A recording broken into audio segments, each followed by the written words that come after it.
Well, guys, you caught me eating Marmite crisps. I love Marmite crisps. Anybody else like Marmite crisps? They're one of my favourites. I don't know where to start today. I'm probably quite likely within about half an hour to fall asleep on my desk because we've all been so busy. The whole centre has been, I don't know, rock and rolling's the right word, but we've been manic, and literally from 9 o'clock in the morning through to midnight and past midnight some nights. So much going on, so much happening, even quite a few rescues as well. So it's all active here at Wildlife Aid, and the weather has been pretty good up to yesterday when we had the most amazingly big downpour and we having to make sure the animals weren't flooded. So lots happening. I've got Laurie on the other end of my telephone. I've got you watching me on this screen, and I'm really tempted to have another Marmite crisp, but it's going to rattle the packet and everybody's going to be very cross. So let's make this the last one for now. Hi guys. Right. Let's crack on, Laurie. Go on, eh? Huh? Start if it means to go on. Absolutely. Marmite crisps and no alcohol. That's a very sad start to the evening.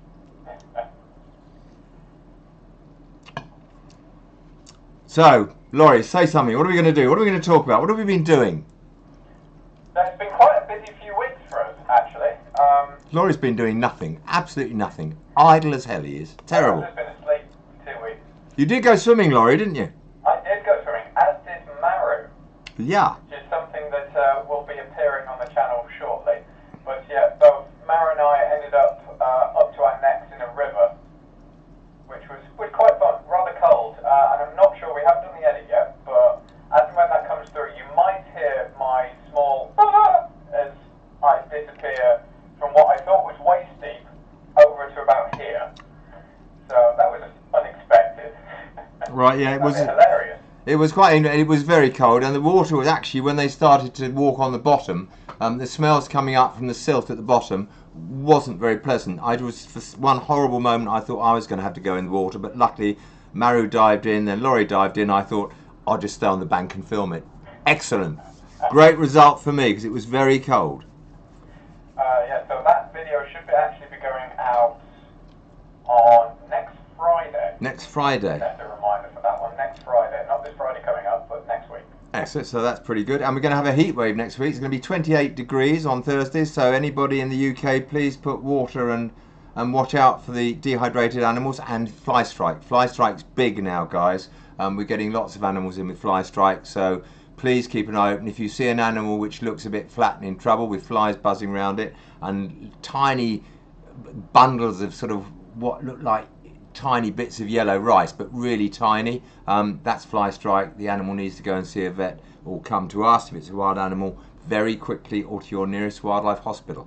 So lots of things to keep your ears and eyes open for the next couple of weeks. What else did we rescue, Laurie? What about the world's fastest bird? Are you calling me the world's fastest Burke then? Did I miss that? I could have called you a lot worse than that. True, he could have done too, and he does frequently when you're not on air. He comes across as a goody-goody. When he's off air, he's not nice to me. I feel bullied. I feel seriously bullied often. That's because you're a bad influence. That's no excuse. So yeah, with the world's fastest bird, we did go out to one of those, didn't we? Yes. So we went out to Woking. They've had peregrines nesting there for many years now. In fact, they've just written a book about it, and I think we appear in the book. So bar a copy of that because we appear in it. And the peregrines had fledged. They were all off. The babies are all fledged off flying, and one of them got stuck behind some scaffolding about 15 stories up, wasn't it? 15 stories. 15 stories up on an office building. So up we went. I was terrified even before we start because 15 stories just doesn't do it for me. I like to be on terra firma. But this thing was sitting on some scaffolding boards.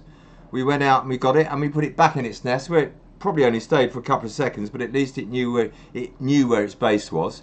And Laurie went up the ladder because that was quite high as well, and plopped this bird back in the nest. It wasn't very pleased. It was trying to foot him. And if you ever get footed by a peregrine, it is going to hurt, guys. Let me just warn you of that.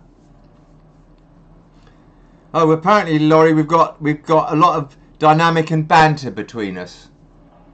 Yeah. If I'm not commenting on that. If you knew how scripted that was, because we don't really talk to each other, we don't like each other, we don't talk to each other, so all this is scripted. We've got a massive script down here which has been written by our script writers for the last week, so it looks as if it's natural, but you never know. We're not even on rescues together.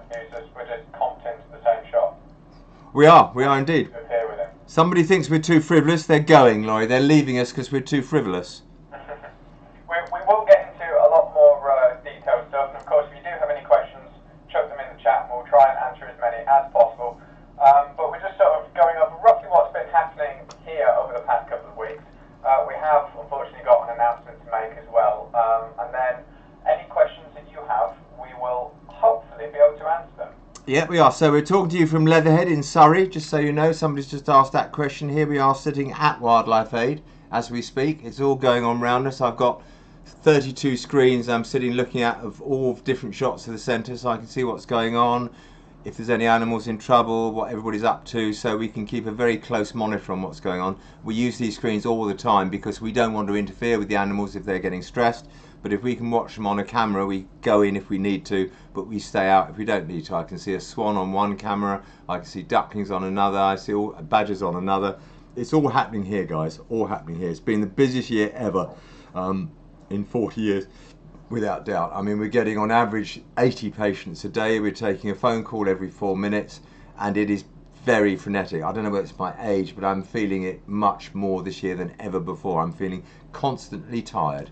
So that's why I have youngsters around me, people like Laurie who can climb trees and put kestrels back in nest. You did one of those, Laurie, didn't you? Oh, we did, yes. Yeah, almost forgot about that one. But that was something that we did, what was it, Sunday? Yeah, the weekend on our day off. What a day off. Do you know what a day off is, Laurie? I've forgotten what it is. There's no such thing. No, true.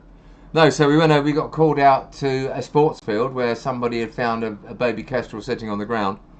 And Laurie and I are having a good look. Laurie put the drone up to see if we could see what was going on. We thought we'd found the nest. Laurie climbed the tree, and there, behold, was a nest, and there were kestrel feathers all around it, so great start. But just as we were going to get the kestrel and put it back in the nest, we saw an adult come into the tree next to it and make a lot of noise, and we heard chicks making a lot of noise. So we swapped our allegiances, went up the next tree, and lo and behold, in it, how many babies were there, Laurie?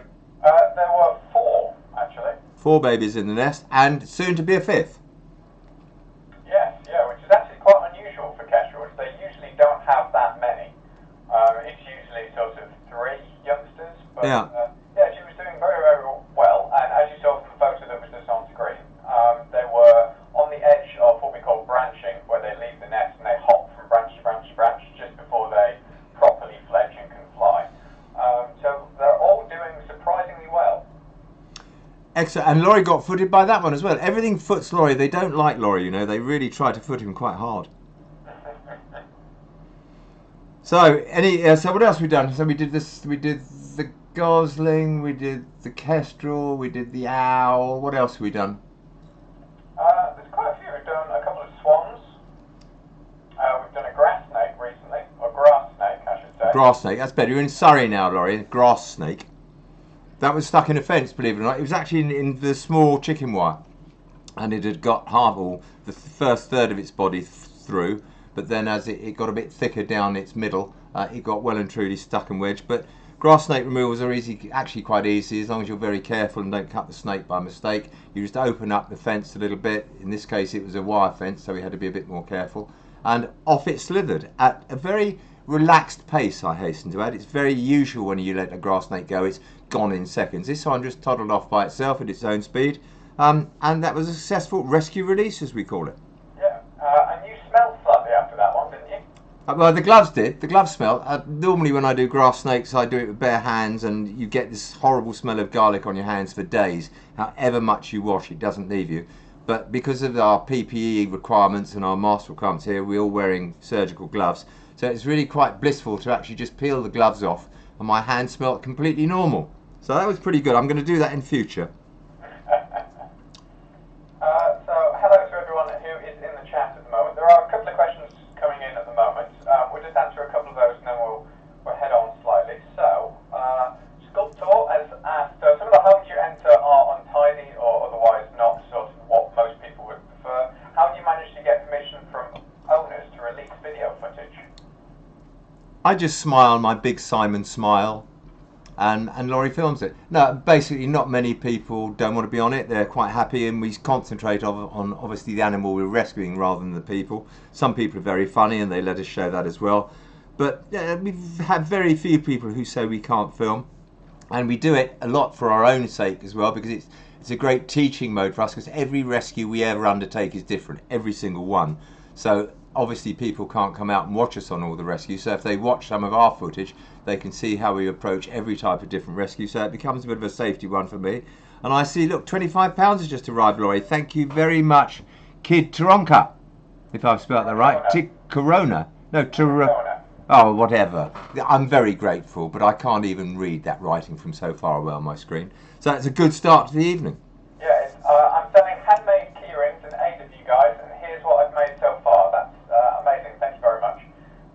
Please sort of try and contact us with the key rings. We'll see what we can do as well about sort of publicising that one. Absolutely. And thank you as well to Laura Kane, who's one of our volunteers, who's donated £10. Thank you very much. It's all going sparklingly well, and we're gonna, I'll tell you guys, tonight is going to be a very unusual one for us tonight. We're going to do a bit of a telethon later.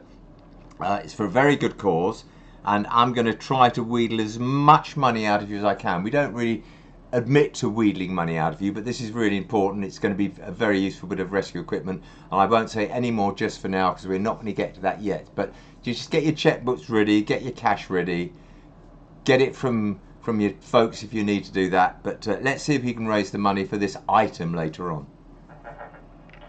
Rebecca Rabbit 32 has asked, I know this has nothing to do with wildlife, but if you could have lunch with one person, alive or dead, who would it be and why?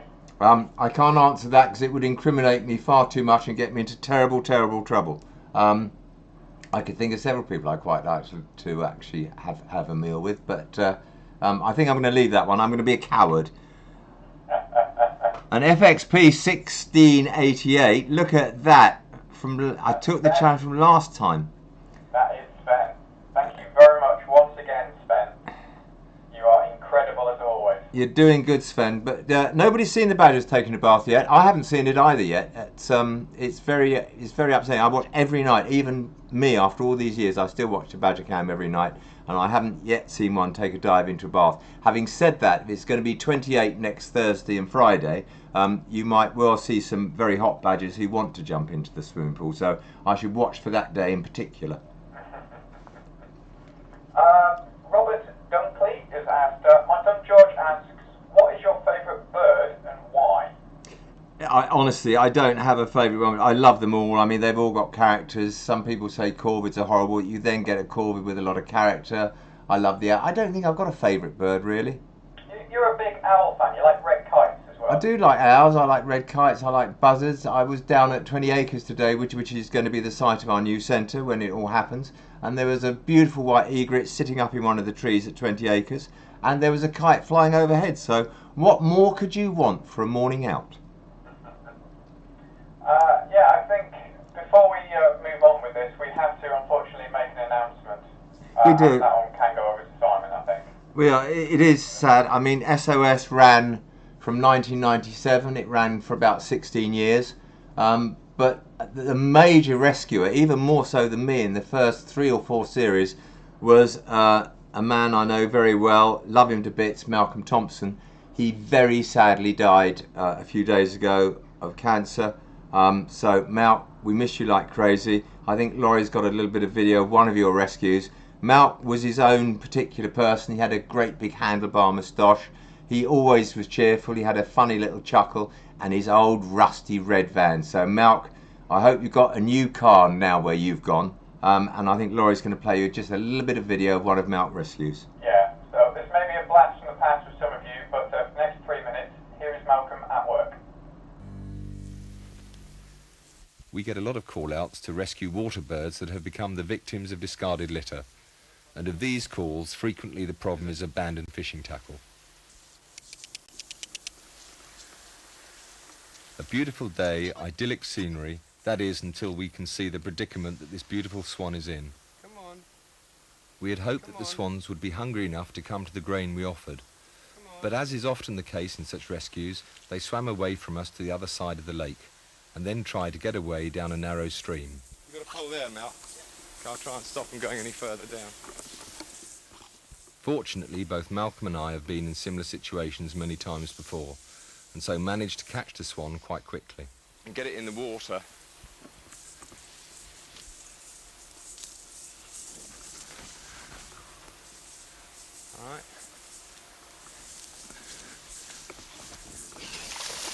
Well done, Mel. Well done, boy. Well done, boy. Got it? Come on, sweetheart. Here's our good girl. Uncle Malky's got you. Somebody get us some kit. All right. It's all around the wing. Got him up. See what we Okay. Make sure we anchor things to everything so they can't vanish off the face of the earth. It is important when removing the line that none of it disappears down the bird's throat, which is why we make very sure that the ends are clamped in a pair of forceps. Once all the pieces are cut, they can then be gently removed. There was not only line entangled round its body, neck and legs, but a fishing hook firmly embedded in its tongue as well. Yeah, there's the hook. Look, right in the tongue. Come here. Can you see it? Oh, poor little lad. Fortunately, I was able to remove the hook straight away, and in fact it had done only a little damage. However, had it been left, the tongue would probably have swollen to such an extent that the swan would have been unable to feed and eventually die. Sweetheart, that's clean. All right. That's better, isn't it? Now we can have some breakfast.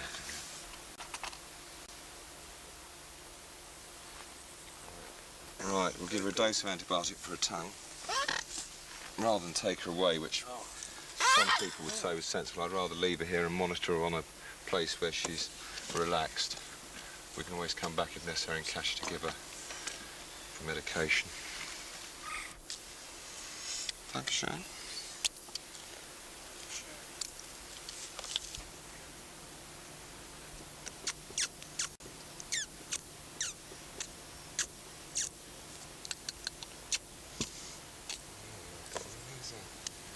You caught her, Malky. You can have the honour of putting her back. Yeah, release her. You hold her quite tight and put her back in the mainstream, then she can puddle off quite quickly with travel and stuff. You ready? Good girl. Good. Good. Make the water up. I want to go. Let me go, she said. Good girl. Let me go, she said. All right, it's a good girl. There we go. You're better now, mate. There. Oh, so that's better. That's it. Look at that tail now. Better? I think it was, yes, that was the thing. Malcolm visited the lake over the next fortnight and was pleased to report that both swans were together and feeding well. Well guys, that was Malk, our Malk as we called him. We'll have missed you, Malk, hugely, but you're probably in a better place. We did so many rescues together in the early days, and as you can see from that, it was the early days. I used to have hair, I used to be able to catch things, I used to be quite thin. Sadly, it's all gone north or south, but certainly not east since then. Malk did so many rescues. I think the funniest one I ever remember of him, he was rescuing with one of our young chaps called Ed Druitt, who was a I don't know, 14, 15-year-old school child at the time. He's now a very, very well-known birder and ornithologist, and he does a lot of lecturing on birds. But Malcolm and Ed went out for this Canada goose, which had, I think, had fishing tackle around one of its legs or something. Well, Ed made a feeble attempt at catching it. He dived at it very pathetically. Wasn't very good effort, Ed, and he missed it. And you could see Malcolm was really cross. So Malcolm went for it and just went into a Superman dive. He just went horizontal and then started to lose height until he banged down on the deck and just sort of lay there winded, very red in the face. And then the goose went off towards the water. Malcolm ran after it. He never got it, but he was so angry. He was going to get that goose whatever happened. Sadly, that's one of the rescues he didn't succeed in, but I will never forget his red face and his anger, especially when he bounced on the floor. Mal, we remember you very fondly, mate. Good on you. And to everybody who watched Wildlife SOS, that's how I used to look when I was young and how Malcolm hopefully looks again now. Let's move on, Laurie. Yeah. So starting with some of the questions that have been coming in over the past couple of minutes, Rebecca Rabbit 32 has asked, how many rescues can you do in one day? As many as you need. We can go out constantly. I think our record is probably between 6 and 8, and we literally got in the car, went on a rescue. While we were on that rescue, we got a call to another one, and we just went the whole day without coming back into the centre at all. So it really depends where it is, how difficult it is. But I mean, 6 to 8 rescues is not unheard of. any more than that and it would be virtually impossible, but we are there 24 hours a day, and we do, obviously, for things that aren't so important, we can get back to it later on, even if you've got other stuff going on. So a lot, and that's what I do Wildlife Aid for. I love the rescues. It's my reason for doing this. I love the satisfaction of going to an animal that's in big trouble or isn't going to make it unless you do something, and to be able to catch it and bring it back or release it or whatever we have to do. That is what keeps me going with Wildlife Aid every single day. Love it to pieces. We should also add as well that it's not just Simon, myself, Abby, the people you see sort of fairly regularly that do all of the rescues. We do have a huge volunteer team that help us on rescue as well. Mike, Pat, Ron, Jürgen, these people are active all through the day, so we could have 4 or 5 different rescues going on at the same time. We do indeed. Yeah, it's always manic. I mean, this time of year particularly, I mean, from now, or from a few weeks ago until the end of June, maybe even into July, this is our very busiest time, so everybody is absolutely flat out. And we now have been able to take some of our over 70s back into the fold. We sort of had to get all our social distancing right, and we're very careful and we're very protective of them, but they have come back into the fold, and Ron couldn't wait. He was itching to get back, and Ron comes, you know, every time you go up to the hospital, whichever day, whatever time of day, Ron's there. He never seems to leave us at all. So welcome back everybody who's been away. Mara's been away, Ron's been away, George has been away, and others as well. So we're getting back up to strength slowly. Thank heavens for that, because I shall fall asleep soon. So Sean Gordon has asked, how many animals do you think you rehab and release back to the wild each year? It's really hard to tell. I mean, we deal with 20,000 wildlife incidents a year. I mean, if you think that our phones recently have been ringing, we get a call every 4 minutes. Now, some of those calls we can deal with, and we can actually get that animal dealt with without even having to go out to it, because we give good advice or we tell people what to do. So, you know, it is many thousands, basically, many thousands. And we just will keep going forever. So, you know, I would guess about that number roughly. The more the merrier for me. And Patrick Wilson has asked, what's the stupidest thing you've ever been asked to rescue, such as a fly or anything like that? I can think of a few interesting ones. I think you go first, Laurie, because I need to think about this, because I mustn't put my foot in anything.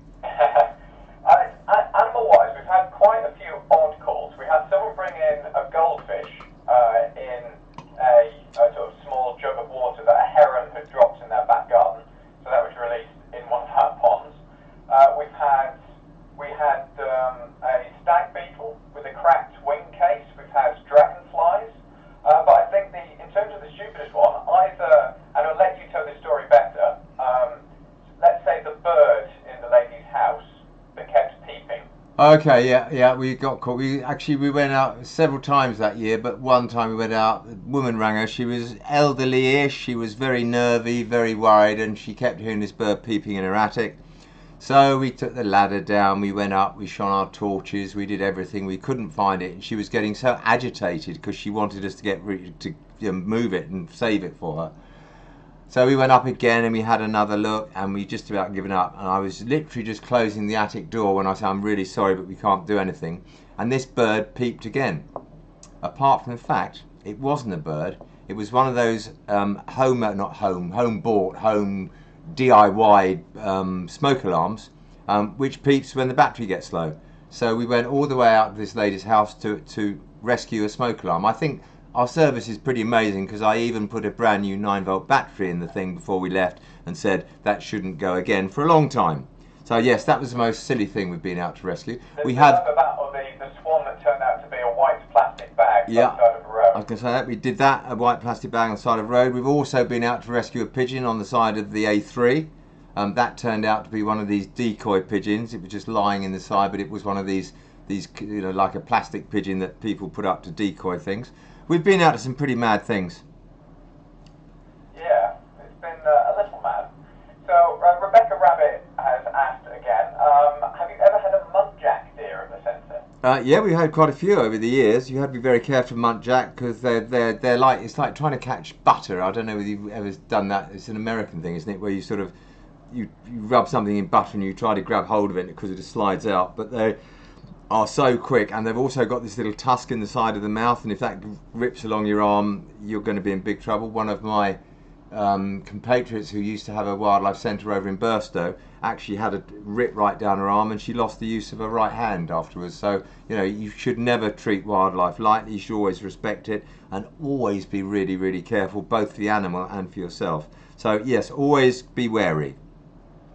A couple of people are asking what happened to the stag beetle's wing. That was actually taken into the vets. It was all glued back up, and it was released again, amazingly. So we've had a few donations come in over the past couple of minutes. I think it's time to start talking about what you want to talk about. So Monica's donated £2 to put "Thank you for making my childhood." I imagine that's aimed at you on that one. So thank you very much, Monica. Adam Warner, who is the husband to Abby, who is usually here but is currently working from home, and he's donated £9.99 in UK pounds and has put "a little help to get you towards your target." Thank you very much, mate. I thought he said $9.99 the first time, then it was going to be $9.99.99 the second time. I'm sure I heard him say that to us, Laurie. Thank you, Adam, very much for that. That's cool. Now, are we going to talk about what I want to talk about now? Yes, yeah. So we're going to talk. We need a new rib for the simple fact the boat we had was wonderful. It was the old green and brown boat. People would have seen it on rescues, but sadly, it's got so perished and rotten that both of the floats down both sides have got huge rips in them. So we couldn't be without a boat at all. So we had to preempt it. We had to go and buy a rib anyway, which we really couldn't afford to do. So we bought a rib ready. It has cost us £850.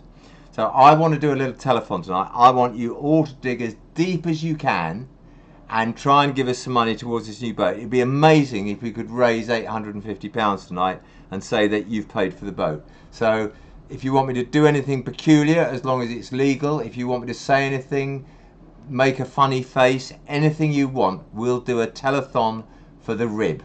And as you can see from the pictures that are currently on screen, we've currently been holding our other one together with duct tape, which is not lasting particularly well. It's getting progressively lower and lower and lower in the water on the times we have to use it.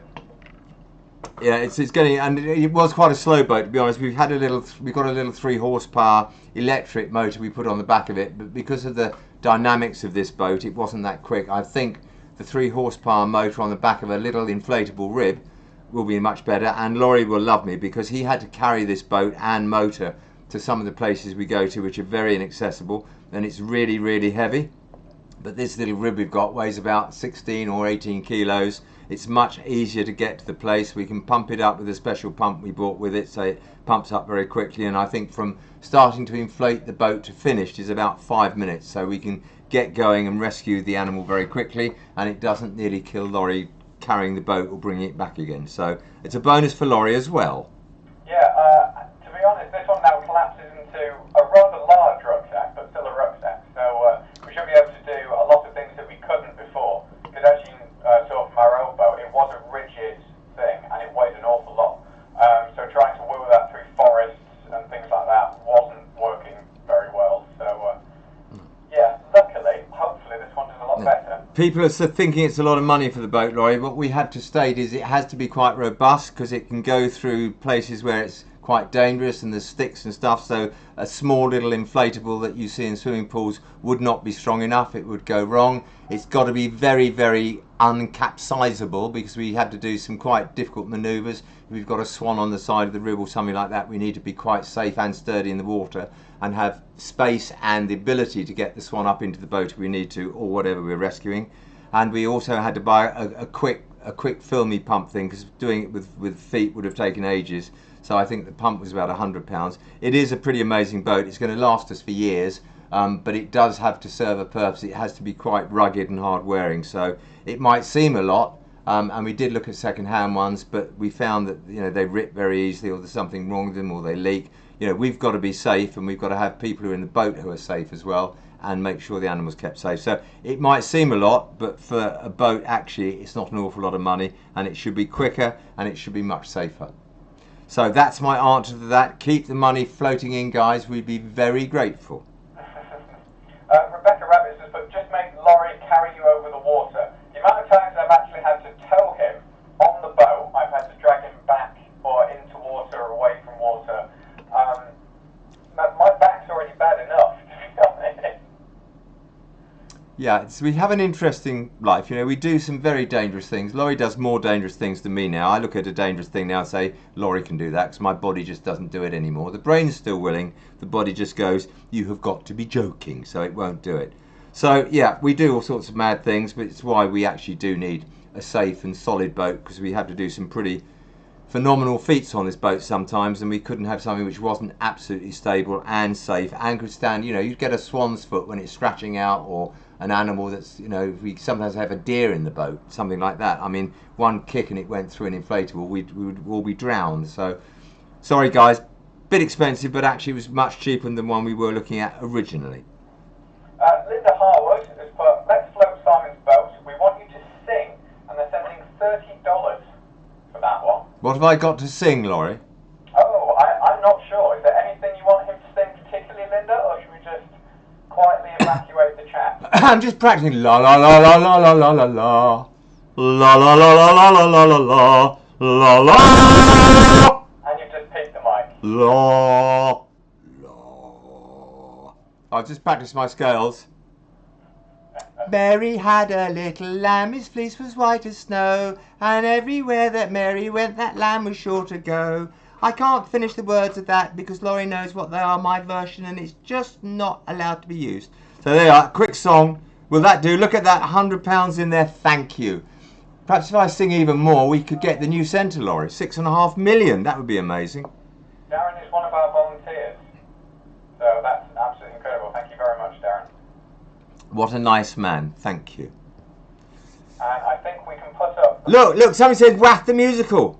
Every week I say to Laurie, I want to do an episode or a rescue entirely sung, because I think it would be amazingly funny and very good news. So I want to do a whole rescue just singing through the whole thing. I think that had to be a lot of money for that though, because I think Laurie would threaten to leave quite regularly. Well, considering the comments are, I had headphones on and my ears fell off. Ah. I won't sing again for a while. I'll go and sulk in the corner. And thank you for that amazing donation that's come in from Darren. We're £274, so I think that's over the 250 mark, which is what we were hoping to get at this point. So thank you very, very, very much. That is so kind of you. And we're closer to getting back on the water, I think. That would be quite cool. It's going to be a busy week next week, so weather's going to be really hot and sunny, and that's when we get most of the rescues, because obviously more people are out walking, or they're in their garden, or they're doing something, so that's when we get to hear about more things.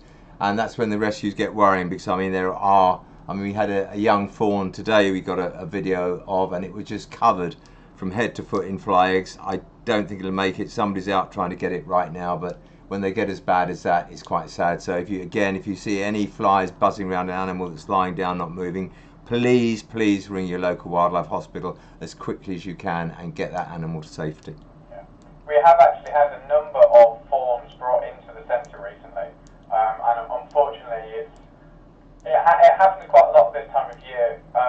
Adult deer will leave their fawns unattended for hours at a time, and they'll just be sat quietly in a tall patch of grass or in a bit of brushland or anything like that, and you won't see an adult for most of the day, and people thinking that they're doing the right thing do scoop them up and bring them in, and unfortunately not only does that encourage the adult to reject the deer due to the scent of humans, if you move it, it can actually make the adult reject and sort of move off from the location.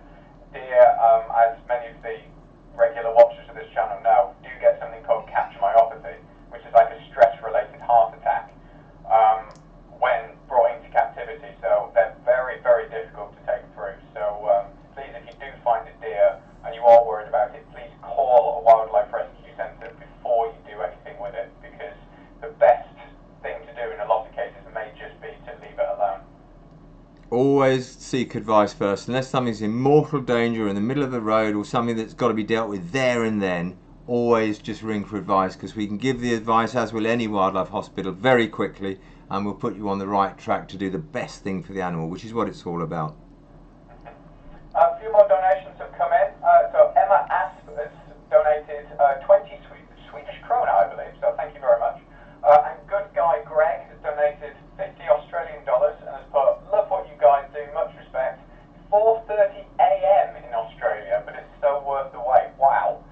I so want to be back in Australia. I love that trip. That was probably one of the best trips we've ever done to Australia. The weather was beautiful. Loved the people. The only scary night is one night we actually got stuck on the outback in our vehicle. We were supposed to be following somebody, and he was driving ever so fast, and it's a very orangey type sand out there, as you know.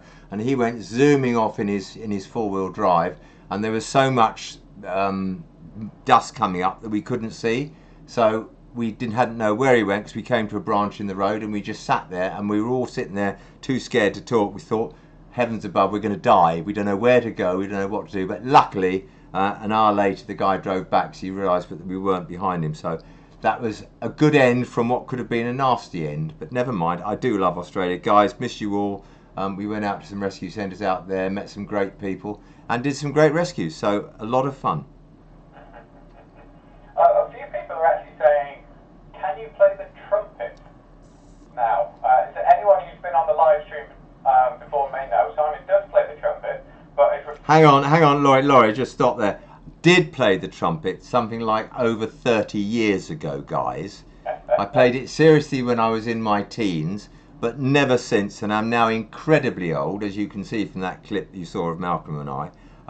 So it doesn't hit my lips very often, the trumpet, nowadays. I think I played it probably over the last 30 years. I played it for 5 minutes in total, so the noise would be horrendous. However, if we get to our target of £850, I might blow you a note or two. And we actually have something a little different in standby. So, what did you say was your target for that one? Oh, for the standby instrument. Yeah. Well, the target, I think that's got to be £100 for the standby, hasn't it? Really, don't you think? This is very different.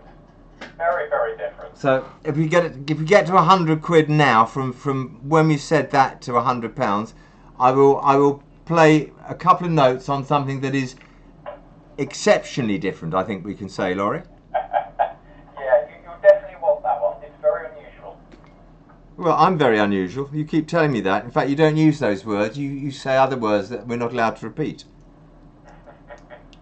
Another donation from Myra Kinghorn, who again is one of our volunteers, and is actually responsible for keeping Simon's office in a vaguely usable state. So huge thank you, Myra. That is very generous of you.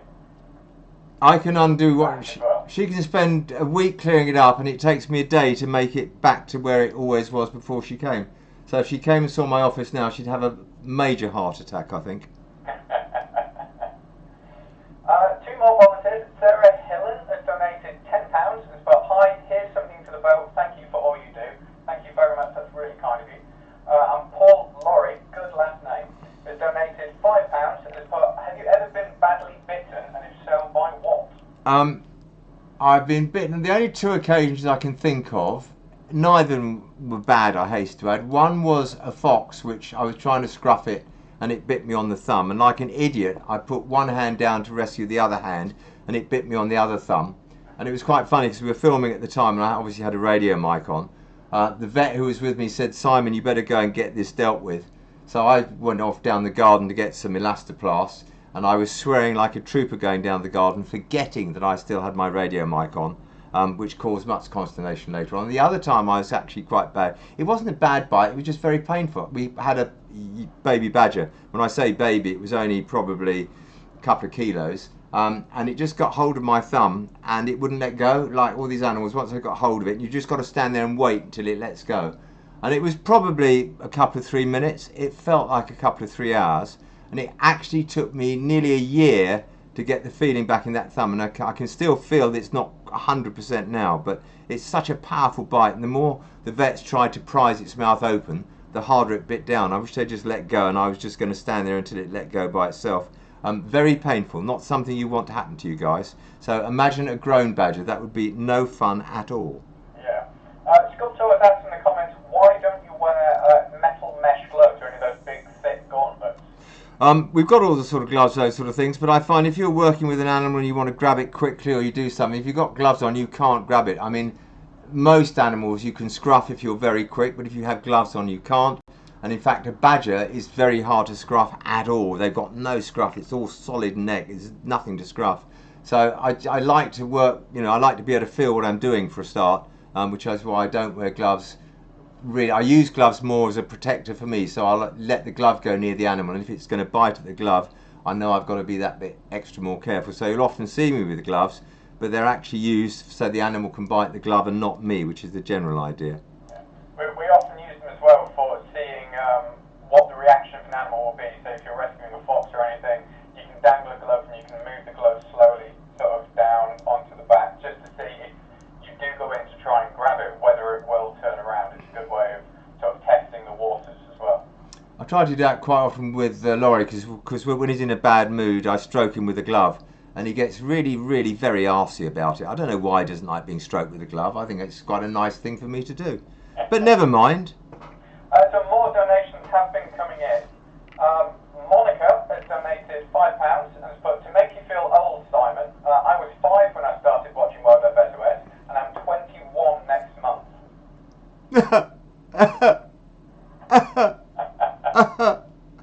That's quite scary, really. It's just amazing. Yes, it's just awful. I hate getting old. The brain still says you can do things, and the body just looks at it and goes, no, you can't. Don't even try it. The only good thing about getting old is you have a rotten memory, so I forget all the bad times because my memory's so bad, and I get up the next day and do the same thing again. But there we are. That's life, guys. That's life.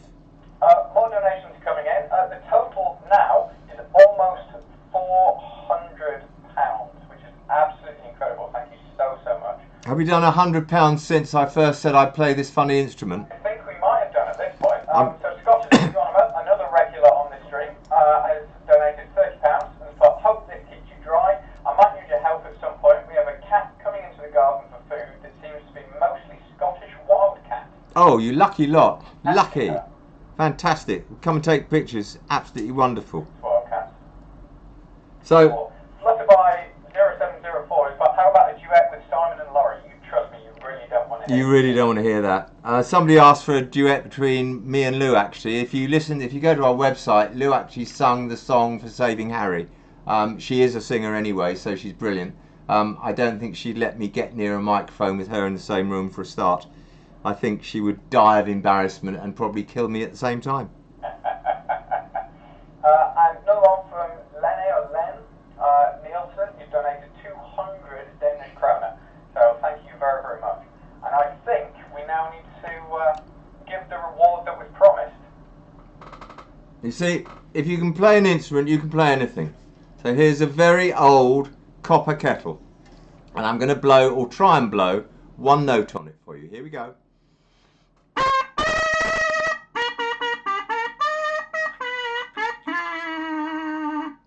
That's it, guys.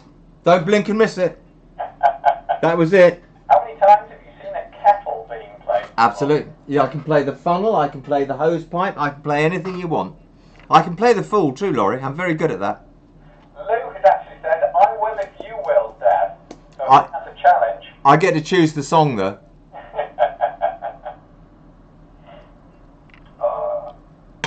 Right, so how are we going on the boat? Are we getting there? Are we going to get there? What have we got? We've got about 20 minutes left. Yeah, we're to reach £400 at the moment. Oh, we got to do, guys. You really got to do it. What do you want me to do? What can I do to make you give me money? Can I shut up? Can I sing another song? Will that make you want to give me money? I don't know.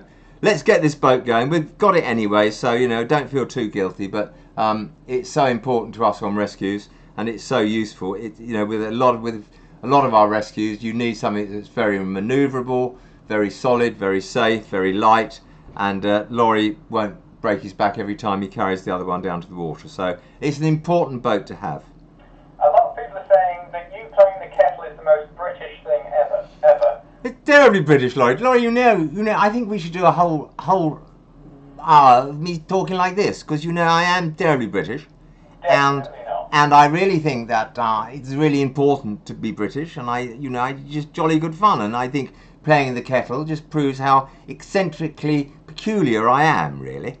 Can I just add, I didn't know he was going to play the kettle until about 5 minutes before this live stream started. So it's as much of a surprise to me as it is to you guys.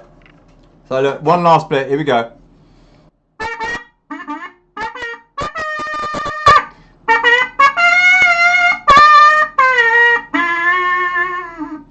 That's it, guys. That's my lips gone for the next 10 years. That is so very, very strange. I am strange, you know that.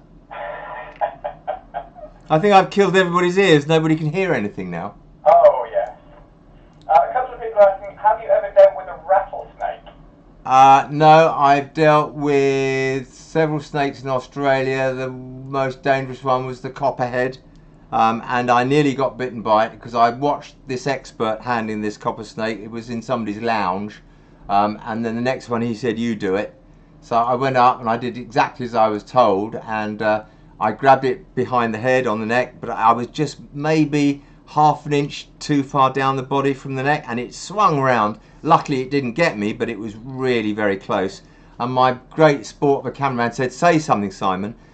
I had no saliva in my mouth at all. I could not speak for about 5 minutes. My mouth was so dry, I was just going. So yes, I don't want to do that again in a hurry. It's like any animal though. I think, you know, if you were brought up in Australia, you'd handle all the wildlife out there. You just need to see it done. If you see somebody professionally handling an animal properly, then there's no reason why you shouldn't do it yourself. But it's better to start in gently and watch from the experts, to be honest. So never watch us do it, that'll be fatal. A couple more questions. Two-stroke for me is asked, how often do people recognise you out in public? I have an amazing fan base of ladies who are all over 80 with no teeth in Tesco's. They always come and say, how are you, Simon? I've no idea who they are. And I think one of the most bad things I get is all the volunteers we have here, which we have over 370 of them, I recognise them all at the centre, and then you see them down at Tesco's wearing much smarter clothes than they wear here. And they say, hi Simon, how are you? And you're looking at them, you've no idea who they are. I mean, it's either advanced senility or blindness, I'm not sure which. But to all those people who I look blankly at in Tesco's, I do sincerely apologise. It is not for any slight or intended slight, I can assure you. Monica has asked, do you have any interest in other wild animals that aren't necessarily British? So things like chinchillas or anything that's a little more exotic. I mean, I do love all wildlife. I've got a bucket list, which I don't know whether I shall ever fulfil it. I've done a lot of my bucket list by travelling all around the world looking at various animals. Obviously, mountain gorillas were a big one of those. Bears, wolves, all beautiful. But there's two things I want to do, probably two or three. Laurie will probably remind me because I forget. But I would love to see the bears when they're catching the salmon on the salmon run. That would be pretty amazing. In Alaska. Yeah, that would be pretty stunning. I would love to go and get a closer view and actually lie in the water with sea otters, although they're supposed to be very vicious. I didn't realise they were quite as vicious as people say. What was the other thing I always said I wanted to do, Laura? You're a fan of seals. I've done seals. Seals are cool. Seals are really good. I did seals in the Farne Islands. It was very cold, but magnificent creatures and so much fun. But I did think I was going to die. I've never been so cold in my life. So I only like diving in warm water. I go in the sea when I can see the steam coming off the water. Then I'm happy to swim. Otherwise I stay on the land, which is why Laurie gets wet a lot. Did I say that? I'm sure there are one or two other things on my bucket list, but we'll get to those another time, Laurie. Yeah. A couple of people are asking, what's happening with Open Day this year? Are we running it as normal, or do we have to change it? I'm not quite sure what's happening with Open Day at the moment. Lou might come in and type something, or Alice might as well. We obviously can't run Open Day as normal because everybody's still social distancing, and even if they sort of get us off that by the middle of July, it wouldn't give us time to put Open Day on. We were then talked about having a virtual Open Day. We may be able to do something later on in the year, but everybody is so manic. I mean, Alice is always a blur. You never see Alice stand still. She's in a blur or she's shouting at me, one or the other. She's just manic. She's everywhere at once, doing everything at once, being brilliant, like the whole team. I mean, everybody is working 10 times harder than you could ever expect them to here at the moment, and giving countless more hours than they should be, and their devotion is just 1,000,000%. So to everybody, thank you. And if we can do a virtual Open Day or something later on, we will let you know. You will be the second to know after us. Speaking of Alice, she's actually just made a donation to the boat appeal. So Alice has just donated £10 and has put, so Laurie doesn't have to carry a heavy boat. Please keep the old one for next year's Open Day. Thank you very much, Alice. That's very appreciated. We will be keeping the other one, and it will be our Hucker Duck stall, as it usually is.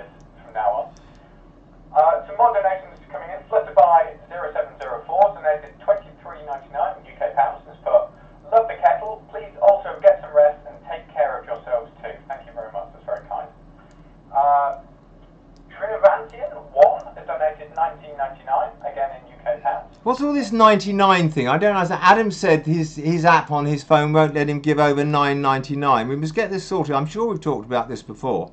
I'm sure there are ways of donating more than 9.99 or 19.99. Yeah, I think it depends whether you're on the app or anything like that. If you're on the app on a phone or on a computer, I think it changes. I'm not entirely sure. I think we should get this whole app opened up to accept 6.5 million. Anyway. Anyway. Trisha has donated 100 Russian rubles and has put for Simon to drop smoking. We can say you've actually got a vape rather than cigarettes. You are actually trying to cut down on that one after many years of smoking. I am. I'm doing very well-ish. Have you ever rescued a whale? That's an interesting one. No, we haven't. We did get a call when that whale got stuck in the Thames a few years ago. We did get a call and we were on standby to go up, but British marine divers were up there with a load of other people, and I didn't. You know, they said, "Well, come up, come up." What I don't want, like with any wild animal, I don't want loads of people around it. You get the animal back, you do it quietly and quickly, and I hate the big circus that these animals become. You know, just let people who know what they're doing do it and stay well clear. So we didn't go up to that one. I would love to in a way, but it would have been wrong. Yeah. Unfortunately, that does happen quite a lot with that one. We're not really near a coast. We tend not to get any marine species. We've had seals in the Thames before, Laurie. We have had seals in locks in the Thames, which we've been out to.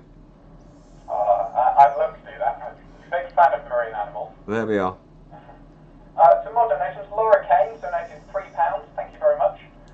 Wara has donated €10. They put for the new boat. Love the work you do. Thank you very much. And as Lou has been saying in the chat, we are thinking of running a virtual open day this year. So it'll be something that everyone could attend, whether you're in America or the UK or Finland or anywhere. And it will be sort of a ticketed thing, and we'll be doing talks, and we'll be doing centre tours, and we'll be doing craft events and stalls and everything that we would have on our regular open day. We're hoping to try and bring that into the virtual space. We are working on that at the moment. Alice is working very, very hard on that one. But watch this space, and we'll let you know when we know a bit more. So there we are. That means I've got to be nice to people for even longer. But at least open day won't completely... I don't like open day, guys. Not because you're here, but I mean, I hate all the people near the animals. I like the animals to be quiet. So a virtual open day is a great solution for us. And it means I can sneak off when nobody's looking and have a large Bacardi Coke, and nobody will ever know the difference. So that works for me as well. Unoriginal Uniqueness has asked, what percentage of your rescues actually end up on camera? Oh, Laurie, you know that more than me. I'll have a guess first and Laurie can have a guess second. Let me just think of a number. I would say... I've got a number, Laurie. Percentage-wise? Yeah. It depends. Just answer the question. Don't pontificate. The media side of things at the moment is only Abby, myself and Sean. So all of the camera work and the editing is only sort of handled from there. We do a lot of stuff in-house. Just give me a percentage, Laurie. In terms of percentage, I'd say quite significantly less than 50%. I would have said 15% was my answer to that. Yeah. So very, very few. We do have an awful lot. Simon and I do things that aren't on camera. A lot of, as we said earlier... Laurie, do you want to rephrase that? That really worries me.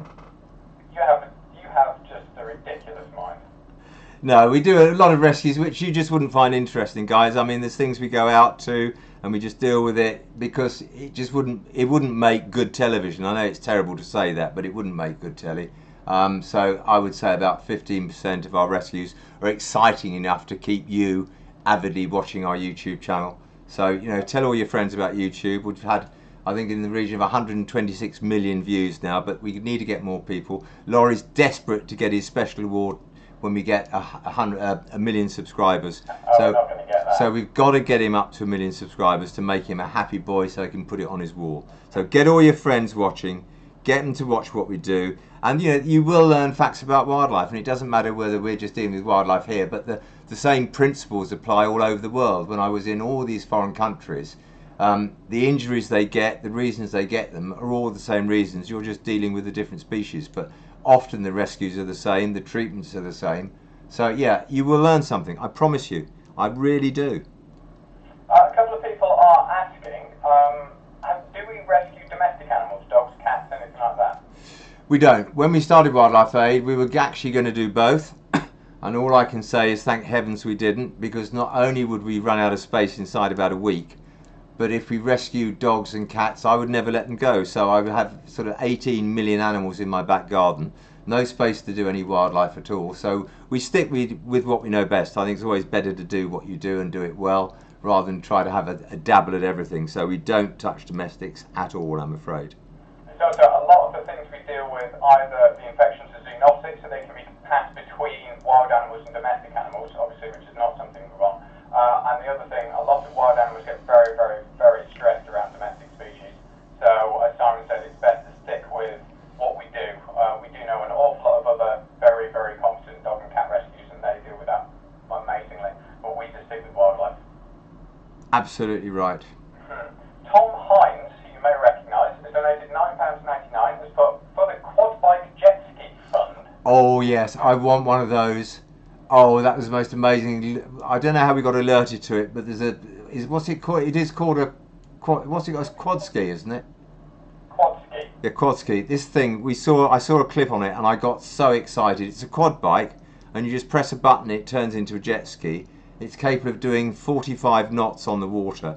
And I got so excited that I actually wrote to the company in the UK saying we desperately need one of these for our rescues, hoping they might donate one. But I think it was in excess of $40,000, wasn't it, Laurie? Yeah. Amazing bit of kit. I would always be out playing. I would never be rescuing anything. I'd be out playing on this thing. What an amazing piece of kit. A couple of people are actually saying they've donated via our website as well, so thank you very much. If you do want to donate via something like PayPal, head on over to our website. We do have that there. And that means we've raised over £500 this evening, which is incredible. Thank you so much to everyone who has helped us with that. That is absolutely amazing. I haven't noticed anybody donate to the Simon Cowell Barbados Benevolent Fund yet. That's looking decidedly lacking. It's still on 0.00. But never mind. Cookie Gaming has asked, what's the scariest animal you've ever rescued? Laurie. Without doubt, Laurie. Always scared of Laurie. That's true. Yeah, it's true. It's true. I still think snakes are my favourite one. Sorry, I've got this. It's like my duck call. We have a duck call which we go out when we do rescues for ducks. We've got a duck call, and Laurie gets really fed up, so I keep going with it, and I'm now going to do it with my mouthpiece. So I better put it down before I get too tempted to play with it too much. A lot of outtakes of him just sat in a car on his own, playing with the duck caller for hours and hours on end, whilst you're waiting for people to turn up to unlock gates and things like that. He just sits in the car and plays with the duck caller. Now, Laurie, that's a lie, isn't it? At least that eventually. Laurie, that is a lie. A few minutes, maybe occasionally, not hours and hours, Laurie. You were doing it for a good 25 minutes. When? When we were sat, when we were going for that swan, and you were sat waiting for the gate to be opened. We've got the footage to prove it. We'll dig it out. Luckily, I've got senile dementia. I don't remember. Thank you very much, and let's move swiftly on. 24 and the Lion King. That's hey, Simon and Laurie, how are you both doing? We're doing well. Somebody's just said, that's my other big bucket list, isn't it? I want a helicopter. I want a jet ranger. I love flying helicopters, guys. In my wealthy days, I flew the odd helicopter. And if I ever won the lottery big time after looking after Wildlife Aid, I would get myself a helicopter. Love them. Love them. There's a new program on telly, not new actually, called Outback Pilots. And they've got pilots flying Robinson 44s, and they're rounding up cattle in them. And they make these helicopters absolutely dance. How they're still alive, these pilots, I don't know. But they're most amazing machines, so versatile. We could round up wildlife in helicopters, Laurie. That'd be quite cool. You're actually a helicopter pilot. I never qualified on helicopters. I qualified on fixed wing, but not on helicopters. But one day, before I die, oh God, that could be quite soon. Never mind. Always the optimist. That's me. Alice Franks has said, I get foxes and hedgehogs, but I don't get badgers. Are they only in certain areas? That's probably good news, because if you've got hedgehogs, you don't really want, or you won't have badgers, or vice versa. Badger is the only sort of natural predator of the hedgehog. It's the only animal that can open a hedgehog up and scoop out its insides to eat it. Having said that, there are people who have badgers and hedgehogs in their gardens, so don't come shouting at me saying that's not the case. It's just unusual because badgers and hedgehogs, you know, don't get on so well together. But I do know of a lot of occasions where I've seen a badger and a hedgehog eating out of the same bowl. What happened afterwards when the cameras went off, I've no idea. But so yes, if you've got hedgehogs, be grateful because they're so endangered. And if you've got badgers, love them. But you probably won't get both. Unlikely. Rebecca Rabbit has asked, are there any feral cats in the UK? Feral meaning wild, or feral being sort of really wild cats? I'm sure there are wild cats, aren't there, in the UK? Not here. I think they're all up in Scotland, or certainly up more north than we are. Whether there's any in Wales or not, I don't know. But we've got a lot of feral volunteers. You've gone quiet, Laurie, now. Yeah. Just imagining the walkout tomorrow morning. Oh, yeah. We were kicking 8 o'clock, so it's about time you booted me off the air anyway now, because we've done an hour. We've had a fantastic hour. We've done well. I've got to say just one last time, farewell to Malk. If any of you have seen him on the series, just look at some of the very first episodes. Go back to series 1, 2 and 3, which is about 1997 to about 1981. Malk's there and did actually, in those days, he did more rescues than I did. So he was a wonderful, wonderful man. Yeah. So should we take a couple of last questions and then wrap it up? Well, let's do that. Mr. Brayley, bring him on. So, Laura's asked, is there anything of yours that you could auction off to raise money for the boat? Nobody. Anything signed from you? Nobody wants anything from me. I'd auction anything. I'll sign anything. Well, hang on, let's just qualify that. Within reason, I'll sign anything. There's my autobiography. If you want a signature on that with a personal message, just ask, pay us lots of money and I'll sign that. I've got the Owl with the Golden Heart book called Owl's Dream or whatever. That's really sort of meant for children, but a lot of adults read that as well. I'll basically do anything for money. I am a total tart, as Laurie often tells me.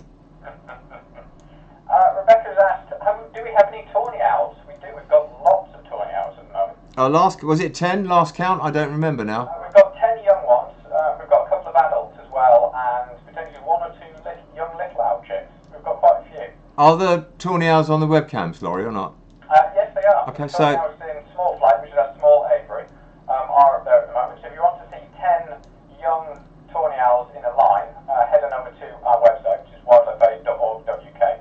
Click on the videos and webcams tab, and you'll be able to watch 4 live cameras. And remember, completely live. Remember, there's still that competition. The first person to tell me when the badgers go in the swimming pool, they've got to give us the exact time because we've got to verify it by looking back at the footage. But the first person to see the badger in the swimming pool will get a signed book from yours truly, if I can remember how to write. Cookie Gaming says, what's your favourite duck? My favourite duck? Favourite duck? No, yes, it's live. I can't say what I was going to say then. No, I'm not going to say that. I don't have a favourite duck. I mean, I love all ducks. I mean, ducks are ducks, and ducklings are ducklings, and geese are geese, and swan are swans. And I feel a tune coming on, Laurie. No, I have no particular favourites, to be honest. I love them all. Rebecca's asked, has the WAF boat ever capsized whilst you were in it? I'd love to see that. No, the first WAF boat we had, which actually is still up the garden, was the most unstable boat in the world, and it was so lethal. We've never had it capsize apart from when we capsized it on purpose. But we did get really close to it. It took in water a few times. But no, I shouldn't say this, should I? I'm touching wood like crazy. We've never had a serious boat accident like our car accident of the other week. The car, by the way, is obviously totally written off. The insurance company being disastrous because we've now been a month since it all happened and we've had no satisfactory offer for the car. We've had no satisfactory offer for our uninsured losses. So Simon is an unhappy bunny at the moment about all that. We're still chasing very hard to get it sorted. Yeah. Alice Brax says, once fox cubs have grown up, would the vixen use my garden again next year or move? It really depends. They do tend to go back to the same place, like a lot of animals actually tend to go back to the same place. So if you make it available for them, I'm sure they'll probably be back in next year doing the same thing again. shredding your garden, eating all your grass, doing everything that really annoys you until you don't see them and you miss them. Yeah. And only original unique news to that, are we accepting new volunteers during the pandemic? Unfortunately, we're not at the moment. I mean, we must be getting close. Alice will come on this one, I'm sure. She'll probably type something out in a minute. I mean, as soon as we can, we will. We desperately need more. We need more receptionists. We need more volunteers of all sorts. The other thing we're looking for at the moment is if anybody knows an out of work but very successful business development officer, we're looking for one of those. Obviously not full-time but part-time, so we're looking to do part of our big new project for the new Wildlife Aid Centre, but we need a business development officer, and I'm being bullied to see if we can get one on board, but I'm so mean. So far the maximum salary I pay is £5 a year, which doesn't attract a lot of interesting people really. A couple of people are coming up with different ideas for fundraising. So potentially auctioning off lunch with Simon or me. That's very different. That means I have to eat lunch. I haven't eaten lunch for years. He doesn't eat at all. I have one meal a day, guys. I eat one meal a day, and that's in the evening. Yeah. And someone's put auction one of your photos, Laurie. So I'm more than happy to do that if you guys are interested in something along those lines. Laurie, could you just block your ears for a moment? He's actually a brilliant wildlife photographer. If you go onto his website, you'll see some of his photos, which are stunning. So yeah, get him to sign one of those, pay him lots of money, and I'll make him pay it to me, so that would be good. But yeah, his website is well worth a visit, guys. Brilliant wildlife photographer. Thank you. I've got to pay you for that one, don't I? Yeah. 20 quid be okay? No, 50. Well, thank you very much. It's very kind. If that is something that you are interested in, guys, I will see what I can do for the next live stream. But please, we'll sign anything. We'll sign T-shirts, sweatshirts, hats, whatever we sell, we'll sign, won't we, Laurie? Yeah, yeah. And on our website, we do have a store on there as well. So if you wanted to buy things like cards or calendars, we've actually got our new calendar coming very soon. And a couple of other things. The uniforms, you can get a T-shirt like this, like the one Simon is wearing as well. So anything on there, and if there's anything that you think we should be doing, please let us know and we'll give it a go. Okay, Laurie, just before we go, I know we're getting very close, we're slightly overrunning, but you've got to tell people your website address, please. Abby's actually... Oh, she's done, she's on it, Abby's on it. How much do you pay her to do that? That was very quick. Yeah, so that's just my name, lauriebroley.co.uk on that one. The same thing on Instagram and Facebook and all that lot. Cool. It's all bad. Are we going to wind it up now, Laurie? Yes, yeah, wrap it up. We'll have a count later on or tomorrow to see how much we got to. Hopefully we got to near the 850 quid. And we will pump the boat. We've got to put some decals on the boat, so we will be pumping up anyway very soon. A, we want to give it a run to make sure it behaves and performs as we want it to. But B, we want to get the decals on it as well. So hopefully by the time, or maybe not next one, but the one after that, we'll have a picture of the boat in its glory to show you guys. So as always, thanks so much for being with us. Got any suggestions for future live streams, please let us know. You could always ring in, Craig. I've said this several times now, nobody's picked up. If anybody wants to ring in and actually speak on the live stream, if you send us an email with your telephone number, we'll give you a call during the live stream if we can. It might be quite fun. I promise not to embarrass you. I should probably only embarrass myself. But as always, thank you so much. We're going to keep going every 2 weeks until people say stop, and stop playing that trumpet too. Yes, and just for the total, we've raised over £500 just here on YouTube, and there's been a lot more that's been coming in via our website as well, so we will total all that up. Thank you so much to you all for your generosity. You guys are amazing. As we say every week, we don't get any government funding or anything. The only reason we can keep doing what we do is because of your kindness, so you are the people that keep us running, so thank you very much. Take care, everybody. Be good. Love you lots. Bye-bye.